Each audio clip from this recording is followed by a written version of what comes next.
नमस्कार दोस्तों, हम लोग वैदिक सभ्यता को पढ़ रहे थे, तो इसी क्रम को आगे बढ़ाते हुए आज हम सबसे पहले पूर्व वैदिक काल के लोगों का जो राजनीतिक और प्रशासनिक जीवन था इसके बारे में पढ़ेंगे। तो देखिए, पहले ही हमने बताया हुआ था कि वैदिक सभ्यता को हम दो भागों में बांट करके पढ़ते हैं। जो पहला भाग था वो पूर्व वैदिक काल था, जिसको ऋग्वैदिक काल भी कहा जाता था। उसका समय काल जो था वो 1500 ईसा पूर्व से 1000 ईसा पूर्व तक था। और जो दूसरा भाग था वो था उत्तर वैदिक काल, उसका समय काल 1000 ईसा पूर्व से 600 ईसा पूर्व तक था। तो सबसे पहले हम पूर्व वैदिक काल के लोगों का राजनीतिक और प्रशासनिक जीवन कैसा था इस पर जो है चर्चा करेंगे। तो देखिए, एक एक बिंदु करके जानते हैं।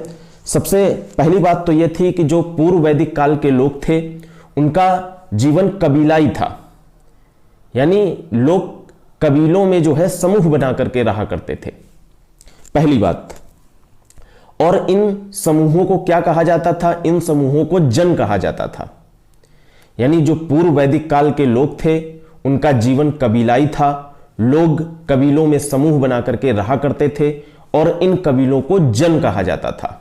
प्रश्न पूछा जाता है कि कबीलों को क्या कहा जाता था, तो इन कबीलों को जन कहा जाता था। यह तथ्य याद रखेंगे।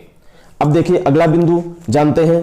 जो जन का सबसे बड़ा अधिकारी होता था, जन का सबसे बड़ा अधिकारी कहें, अर्थात कहने का तात्पर्य यह है कि जो कबीलों का संरक्षण करता था, उसके लिए जो पद होता था उसको कहते थे राजा या राजन।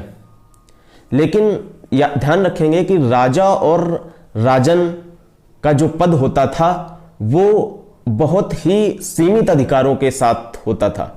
यानी जो हम आगे चलकर के इतिहास में राजाओं के बारे में सुनते हैं, उनके अधिकारों को जानते हैं, वैसे अधिकार बिल्कुल भी नहीं हुआ करते थे राजाओं के।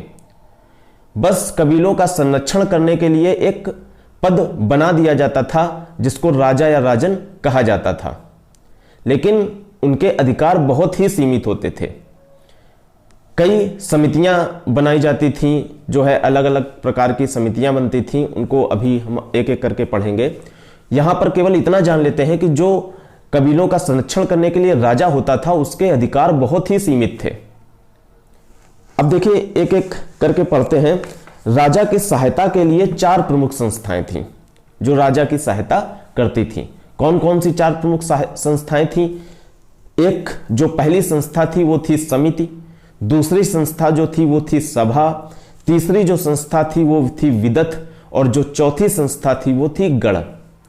यानी कि समिति, सभा, विदथ और गण, ये 4 संस्थाएं जो हैं हुआ करती थी पूर्व वैदिक काल में, जो राजा की सहायता करती थी। जो कबीलों का संरक्षण करने के लिए जो एक पद बनाया गया था राजा या राजन का, उसकी सहायता के लिए ये 4 प्रमुख संस्थाएं हुआ करती थी। देखिए, एक एक करके इन संस्थाओं के बारे में कुछ प्रमुख बिंदु जानते हैं जो परीक्षा की दृष्टि से महत्वपूर्ण हैं। तो देखिए, सबसे पहले समिति के बारे में जानते हैं। समिति के बारे में कुछ महत्वपूर्ण तथ्य जानते हैं। तो देखिए, पहला तथ्य यह है समिति के बारे में कि ये जो समिति थी वो गांव के आम लोगों की संस्था थी। पहली बात, जो समिति थी वो गांव के आम लोगों की संस्था थी। दूसरा तथ्य, इस संस्था में पुरुषों के साथ महिलाएं भी भाग लेती थीं। यानी कि समिति में पुरुष भाग लेते थे और उनके साथ महिलाएं भी भाग लेती थीं। बराबर की भागीदारी थी महिलाओं की समिति में। तीसरा बिंदु यह है कि जो समिति का अध्यक्ष होता था उसको ईशान कहा जाता था। जो समिति का अध्यक्ष होता था उसको ईशान कहा जाता था। चौथा बिंदु यह है कि समिति का कार्य क्या था? समिति जो है वो आम मुद्दों पर राजा को सलाह प्रदान करती थी। यानी जो आम मुद्दे होते थे, बहुत ही सिंपल जो मुद्दे हुआ करते थे, उन पर जो है राजा को सलाह देने का कार्य करती थी समिति। और समिति में पुरुषों के साथ साथ महिलाओं की भी बराबर की भागीदारी हुआ करती थी। और जो समिति का अध्यक्ष था उसको ईशान कहा जाता था, और ये आम लोगों की एक संस्था थी। तो ये समिति के बारे में कुछ प्रमुख तथ्य हो गए। अब जानते हैं सभा के बारे में प्रमुख तथ्य। तो पहला तथ्य सभा के बारे में यह है कि ये जो है कुलीन वर्ग के लोगों की संस्था थी। कुलीन वर्ग अर्थात पढ़े लिखे जो उच्च धनी वर्ग होते थे उनकी यह संस्था थी। यानी इस सभा में कुलीन वर्ग के लोग शामिल होते थे। कुलीन वर्ग अर्थात पढ़े लिखे लोग और धनी जो उच्च वर्ग होते थे वो इस संस्था में शामिल होते थे, सभा में। यानी कुछ हम सभा को मंत्रिपरिषद की तरीके से देख सकते हैं। जो मंत्रिपरिषद होती है, कुछ मंत्रिपरिषद की तरीके से ही हम सभा का रोल देख सकते हैं। सभा के बारे में दूसरा बिंदु यह है कि सभा में जो संख्या होती थी वो सीमित होती थी। भाई कुलीन वर्ग की संस्था है, पढ़े लिखे लोग हैं, धनी उच्च वर्ग के लोग ही इस संस्था में हैं, तो स्वाभाविक है कि जो संख्या होगी वो बहुत सीमित होगी। तो सभा में जो है वो संख्या जो थी वो बहुत अधिक सीमित होती थी।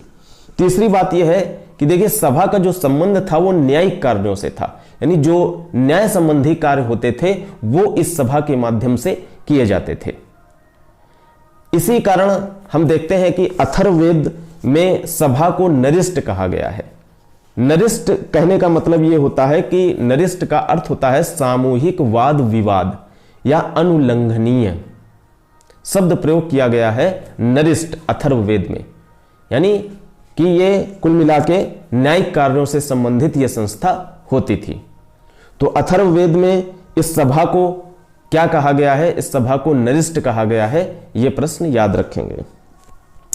और सभा का कार्य क्या होता था? न्यायिक कार्यों से संबंधित तो थी ही सभा। सभा जो है वो भी राजा को सलाह प्रदान करने का कार्य करती थी। न्यायिक कार्यों से संबंधित राजा को सलाह प्रदान करने का कार्य करती थी ये सभा। तो इस प्रकार से समिति के बारे में जो भी महत्वपूर्ण तथ्य थे और जो सभा के बारे में महत्वपूर्ण तथ्य थे उनको हमने जान लिया। अब जानते हैं विदथ के बारे में कुछ महत्वपूर्ण तथ्य। तो देखिए विदथ क्या थी? विदथ का जो कार्य था वो ये था कि जो उपज का भाग होता था या जो लूट का माल होता था, इस लूट के माल को या उपज के भाग को बांटने और उन पर चर्चा करने के लिए यह संस्था बनाई गई थी विदथ। यानी जो विदथ थी वो उपज के भाग को बांटने, लूट के माल को बांटने आदि मुद्दों पर चर्चा करने के लिए बनाई गई थी। यहां पर चर्चा होती थी जो लूट का माल होता था या जो उपज का भाग होता था उसको कैसे बांटा जाए, इस पर चर्चा इस विदथ के माध्यम से की जाती थी। पहला बिंदु। और ये विदथ भी देखिए आम लोगों की संस्था थी। दूसरा पॉइंट विदथ के संबंध में, विदथ भी आम लोगों की संस्था थी। जैसे हमने बताया था समिति जो थी वो समिति आम लोगों की संस्था थी। इसके विपरीत हमने सभा में बताया कि सभा जो है कुलीन वर्ग के लोगों की संस्था थी, आम लोगों की संस्था नहीं थी। उसमें केवल जो पढ़े लिखे और धनी उच्च वर्ग के लोग होते थे वही शामिल होते थे। लेकिन ये जो विदथ थी ये भी आम लोगों की संस्था हुआ करती थी।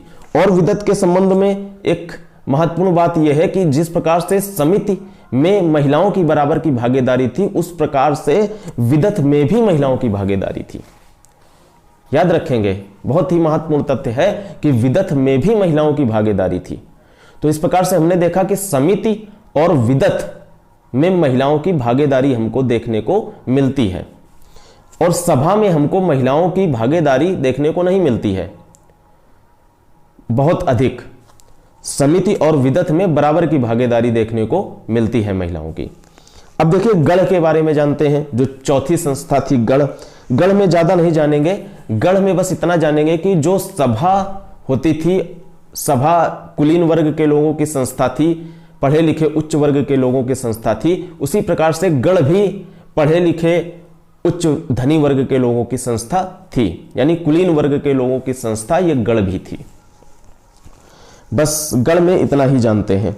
और देखिए अब जो ऑब्जेक्टिव में मोस्ट इंपॉर्टेंट क्वेश्चन बनता है वो ये बनता है कि सभा और समिति को प्रजापति की दो पुत्रियां कहा गया है। और किस वेद में कहा गया है? ये सभा और समिति को प्रजापति की दो पुत्रियां अथर्ववेद में कहा गया है।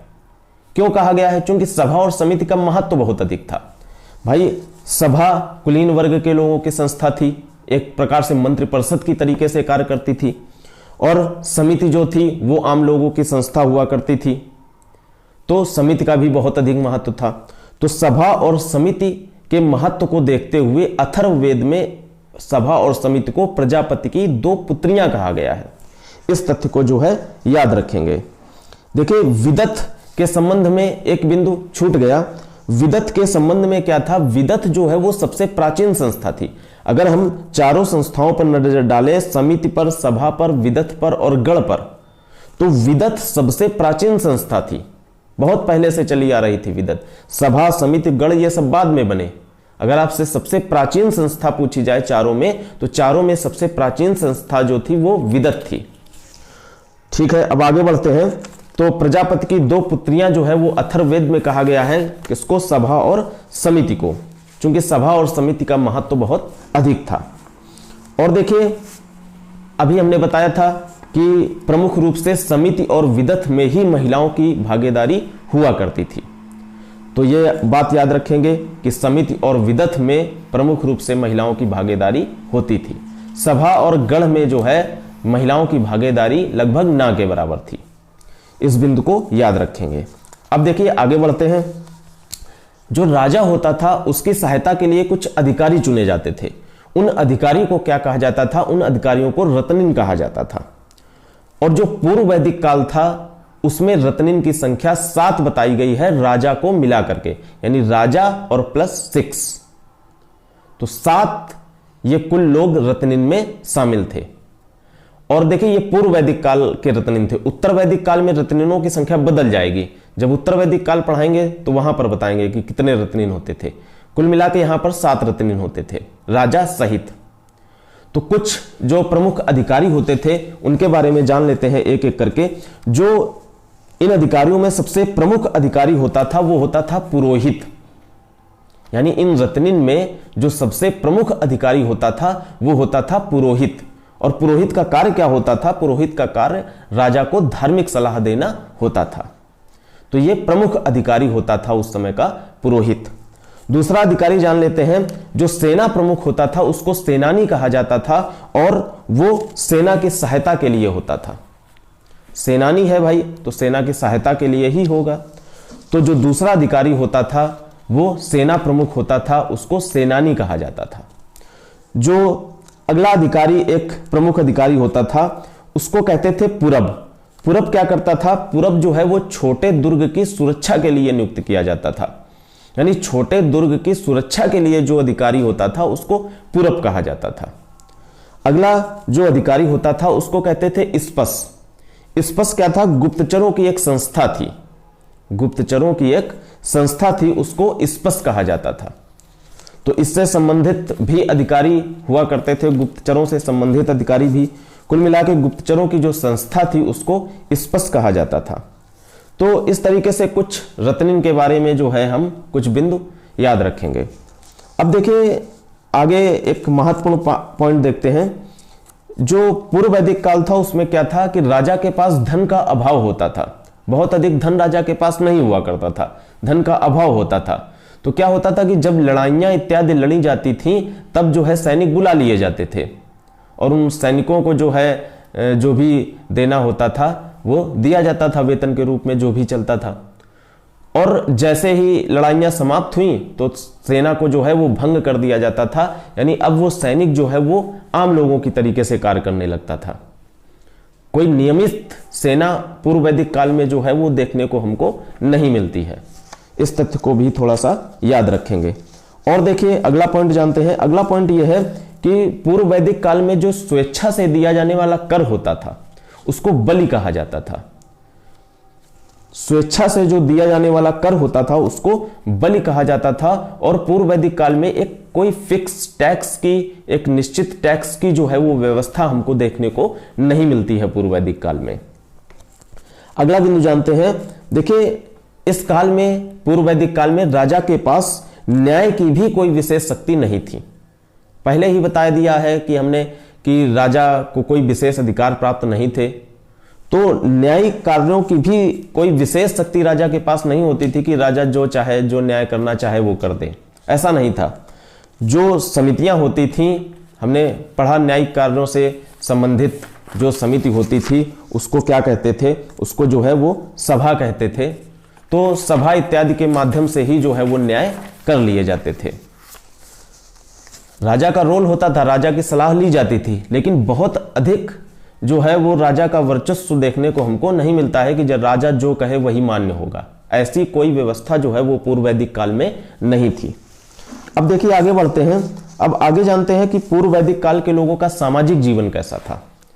तो सामाजिक जीवन के तहत सबसे पहले हम पूर्व वैदिक काल के लोगों की वर्ण व्यवस्था के संबंध में जानते हैं कि वर्ण व्यवस्था कैसी थी। तो वर्ण व्यवस्था में सबसे पहला पॉइंट जो है वो ये है कि पूर्व वैदिक काल के लोगों की जो वर्ण व्यवस्था थी वो कर्म आधारित थी, यानी कर्म के आधार पर जो है वो वर्ण का निर्धारण किया गया था। जो जैसा कार्य करता था उसके अनुसार उसको वर्ण दे दिया जाता था कि वो इस वर्ण से संबंधित है, उसके कार्यों के आधार पर। अभी जो है कर्म के आधार पर ही वर्ण व्यवस्था है, धीरे धीरे बदल जाएगी, जाति के आधार पर हो जाएगी वर्ण व्यवस्था, वो बात की बात है। फिलहाल पूर्व वैदिक काल में जो है कर्म के आधार पर वर्ण व्यवस्था हमको देखने को मिलती है। और इस वर्ण व्यवस्था की व्याख्या कहां पर की गई है? इस वर्ण व्यवस्था की व्याख्या जो है हमको ऋग्वेद के 9वें मंडल में देखने को मिलती है। और एक तथ्य याद रखेंगे कि ऋग्वेद के जो 9वें मंडल में वर्ण व्यवस्था की व्याख्या है उसमें केवल 3 वर्णों का उल्लेख किया गया है, ब्राह्मण, क्षत्रिय और वैश्य का। अभी ऋग्वेद के 9वें मंडल में हमको चौथे वर्ण जो शूद्र होता है उसकी व्याख्या देखने को नहीं मिलती है ऋग्वेद के 9वें मंडल में। कहां पर मिलेगी? ऋग्वेद के 10वें मंडल में जो है शूद्र की व्याख्या मिलेगी। तो जो ऋग्वेद का जो 10वां मंडल था, यानी 10वें मंडल को पुरुष सूक्त कहा जाता है। यह भी प्रश्न पूछा जाता है ऋग्वेद के 10वें मंडल को क्या कहा जाता है? तो ऋग्वेद के 10वें मंडल को पुरुष सूक्त कहा जाता है। और जो वर्ण व्यवस्था की विस्तृत व्याख्या है वो ऋग्वेद के इसी 10वें मंडल में देखने को मिलती है। इसमें 4 वर्णों का उल्लेख देखने को मिलता है, ब्राह्मण, क्षत्रिय, वैश्य और शूद्र। एक बात और इसमें पुरुष सूक्त में यानी 10वें मंडल में क्या कहा गया है? यह कहा गया है कि जो ब्राह्मण की उत्पत्ति है वो परम पुरुष के मुख से हुई है। परम पुरुष मतलब परमात्मा, परमात्मा के मुख से हुई है। और जो क्षत्रिय है उसकी उत्पत्ति भुजाओं से हुई है, वैश्य की जांघों से हुई है और शूद्र की उत्पत्ति जो है वो परम पुरुष के पैरों से हुई है। ऐसी व्याख्या ऋग्वेद के 10वें मंडल पुरुष सूक्त में हमको देखने को मिलती है। तो इस प्रकार से हमने वर्ण व्यवस्था के बारे में जाना कि पूर्व वैदिक काल के लोगों की वर्ण व्यवस्था कैसी थी। अब जानते हैं दास प्रथा।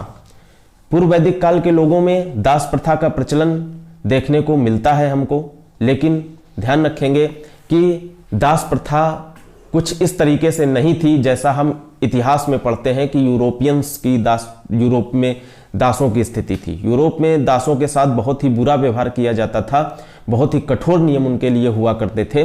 लेकिन यहाँ पर हमको ऐसी व्यवस्था देखने को नहीं मिलती है। कुछ विशेष कार्यों के लिए दास जरूर रखे जाते थे, लेकिन जो है इनके जो नियम होते थे वो बहुत कठोर नियम नहीं होते थे, बहुत ही सरल नियम होते थे। कुछ कार्यों के लिए दास जो है वो रख लिए जाते थे। दासों का बहुत अधिक जो है वो शोषण नहीं किया जाता था। तो ये दास प्रथा के बारे में थोड़ा सा जान लिया। अब देखिए पूर्व वैदिक काल के परिवार के संबंध में जान लेते हैं कि परिवार कैसा था। तो देखिए चलिए एक एक करके देखते हैं। देखिए परिवार जो था, या इसको कुल कह सकते हैं, तो ये समाज की सबसे छोटी इकाई हुआ करती थी। यानी पूर्व वैदिक काल में परिवार या कुल जो होता था वो समाज की सबसे छोटी इकाई हुआ करती थी। और परिवार पितृ सत्तात्मक था, यानी अभी मात्र सत्तात्मक नहीं है। यहां पर पूर्व वैदिक काल में परिवार जो है वो पितृ सत्तात्मक है। परिवार का मुखिया जो होता था वो पिता होता था और उसको कुलप कहा जाता था। परिवार का जो मुखिया होता था वो पिता होता था और उसको क्या कहा जाता था? उसको कुलप कहा जाता था। और लोग जो है वो संयुक्त परिवार में रहा करते थे। संयुक्त परिवार की जो है व्यवस्था हमको पूर्व वैदिक काल में देखने को मिलती है। अब देखिए थोड़ा सा स्त्रियों की स्थिति के बारे में जान लेते हैं कि पूर्व वैदिक काल में स्त्रियों की स्थिति क्या थी। तो देखिए समाज में स्त्रियों की स्थिति काफी अच्छी थी पूर्व वैदिक काल में। कैसी अच्छी थी? देखिए पूर्व वैदिक काल को थोड़ा सा हम छोड़ दें, उत्तर वैदिक काल में अगर चले जाएं तो उत्तर वैदिक काल में तो जन्म से मृत्यु तक जो 16 प्रकार के संस्कार हम लोग जानते हैं, जन्म से लेकर के मृत्यु तक 16 प्रकार के संस्कार होते हैं। उत्तर वैदिक काल में पढ़ेंगे एक एक संस्कार को, तो उन 16 संस्कारों में एक संस्कार होता है उपनयन संस्कार। तो इस उपनयन संस्कार का भी अधिकार स्त्रियों को प्राप्त था उत्तर वैदिक काल में। तो इस प्रकार से हम कह सकते हैं कि स्त्रियों की स्थिति जो है वो वैदिक काल में काफी अच्छी थी। और देखिए शिक्षा प्राप्त करने का अधिकार भी स्त्रियों को प्राप्त था। और पहले ही बता चुके हैं कि समिति और विदथ में जो है वो स्त्रियों की बराबर की भागीदारी थी, यानी पुरुष के साथ महिलाएं भी भाग लेती थीं। और देखिए इस काल में कुछ प्रमुख शिक्षित विदुषी महिलाओं का भी हमको उल्लेख देखने को मिलता है। बहुत शिक्षित महिलाएं थीं इस काल में, पूर्व वैदिक काल में। उत्तर वैदिक काल में भी हुई हैं, वो बाद में पढ़ेंगे। पूर्व वैदिक काल में जो शिक्षित महिलाएं थीं, जो विदुषी महिलाएं थीं, कौन सी थी? देखिए अपाला, घोषा, लोपामुद्रा। लोपामुद्रा कौन? लोपामुद्रा थी अगस्त ऋषि की पत्नी। अगस्त ऋषि के बारे में हम लोग जानते हैं, तो अगस्त ऋषि की पत्नी थी लोपामुद्रा। तो अपाला, घोषा, लोपामुद्रा और विश्ववारा, ये कुछ प्रमुख विदुषी महिलाएं हुआ करती थी पूर्व वैदिक काल में। तो इस प्रकार से देखा जाए तो स्त्रियों की स्थिति काफी अच्छी हमको देखने को मिलती है पूर्व वैदिक काल में। और देखिए एक पॉइंट याद रखेंगे, पूछा गया है प्रश्न ऑब्जेक्टिव में एक बार, जीवन भर अविवाहित रहने वाली महिलाओं को क्या कहा जाता था? तो याद रखेंगे कि जीवन भर अविवाहित जो महिलाएं रहती थीं उनको अमाजू कहा जाता था। और इस काल में दहेज प्रथा, बाल विवाह और पर्दा प्रथा का प्रचलन नहीं था। याद रखेंगे दहेज नहीं चलता था, बाल विवाह नहीं होता था और पर्दा प्रथा भी नहीं थी। पूर्व वैदिक काल में पर्दा प्रथा भी हमको देखने को नहीं मिलती है।